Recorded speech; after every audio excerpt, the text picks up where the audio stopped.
is House Bill 7005 by Chairman Keable, sorry. Here you go, No Chairman. problem. Thank you very much. Apologize, I had to step out to take a call there. Our final bill of the evening is House Bill 7005 by myself.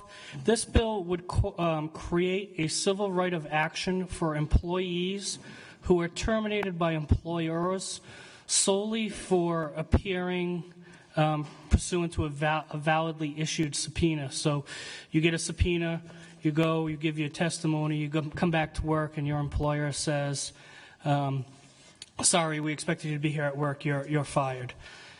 So this bill would give that employee a right to sue their employer. So with that, could we hear from Rachel Orsinger from the Rhode Island Coalition Against Domestic Violence? Rachel? Thanks again. I didn't come, Steve was just asking me, I didn't come last year to testify on this. We were monitoring it, but we can't be up here for every bill.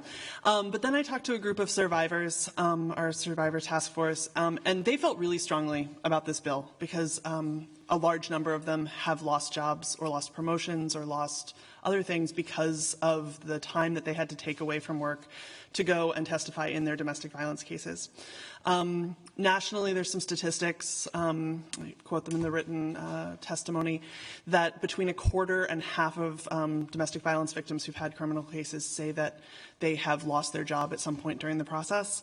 And we had a study that a few years back in Rhode Island that looked at child custody cases and said that 30% of the 100 survivors that they looked at in Rhode Island had lost their jobs during those cases. So I just had two stories that had applied to me that I'm just going to tell you real quick. Yesterday, I had a woman come in who she had a whole bunch of other issues going on, trying to get her housing, trying to get her childcare, her logistics all settled out. But she said, I've already lost one job, but I'm going to keep going to these hearings until this case is done because I'm really scared of this person. She says, but I'm scared I'm about to lose my second job during this process. So she was someone who had decided that she was going to go to the and testify anyway, but she'd already suffered consequences, but she felt like she was necessary for her safety. Then there was a woman, I want to say it was like Thanksgiving, Christmas time, maybe 2 years ago.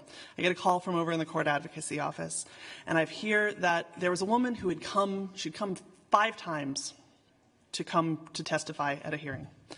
And she, victim in I think it was a simple assault, possibly a district court case.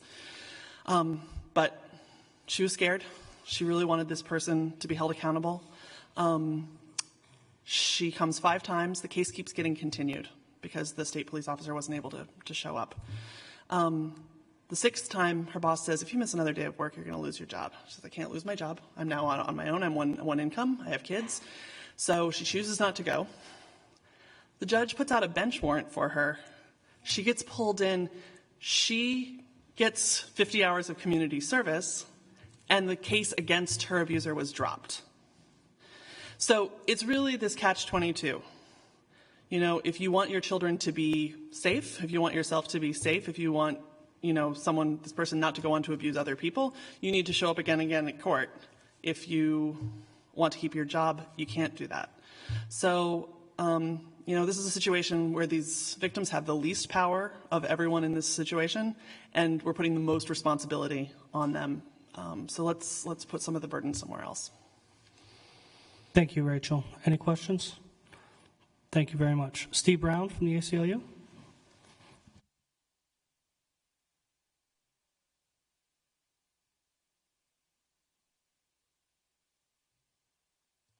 Thank you again. I'm here to express our organization's strong support for this bill as well. We appreciate Chairman Keable introducing this bill and promoting it.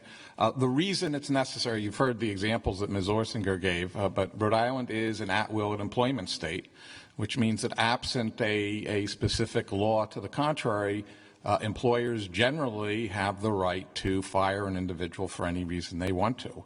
And that is what makes a bill like this necessary to prevent the sorts of situations that you just heard about. In fact, it was only a few years ago that the U.S. Supreme Court issued a ruling to protect government employees from being terminated for testifying in court, which I think demonstrates just how critical it is to have a protection like this for other employees as well, those who are not working for the government. Just one technical issue that I'd raise that I'd ask the chair to consider. The way the bill is worded, it authorizes damages at the discretion of the judge for a violation of the law. It's unclear whether there are any other remedies available, more particularly injunctive relief, to prevent the employee from being fired. And so we would encourage consideration of amending the bill to make clear that there are additional remedies beyond just damages in order to protect individuals from violations of this bill. Thank you. Okay, thank you, Mr. Brown.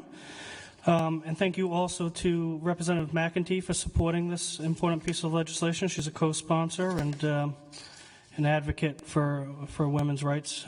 Representative Filippi. Thank you, Mr. Chairman. I remember this bill from last year, and we had a real vigorous debate on the floor about it. And I just want to reiterate one of my objections to it. And that is, if you look on line 5 on page 1, it speaks to an employee's compensation, that their compensation can't be discriminated against. And the first level of concern is that I think that can be interpreted to require an employer to compensate an employee for when they're away on subpoena. And taking it to the next level, I think that protection would only exist for someone who's a salaried employee versus an hourly employee. And I'll give you a quick scenario. If someone is paid, let's say, has a contract for $52,000 for a year, and then they're out on subpoena for an entire week, I think under this language, the employer would be required to pay that employee the $1,000 for that week, even though they were away on subpoena. However, if you have an hourly employee who, because they're away on subpoena, they do not show up to punch in and punch out at the end of the day, I don't believe that hourly employee is protected, and the employer would not be required to compensate them for those hours not punched in. So those are the arguments I made last year, and I just reiterate them today for the record, Mr. Chairman. Thank you. Thank you, Representative Filippi. I now recall our vigorous debate on the floor, which I had forgotten about until just now, but we will take a closer look at that. So thank you for raising those issues again. We did receive as well a letter from the Attorney General in support of this legislation. And with that, we will conclude testimony on my bill, House Bill 7005, which is our final bill for the evening.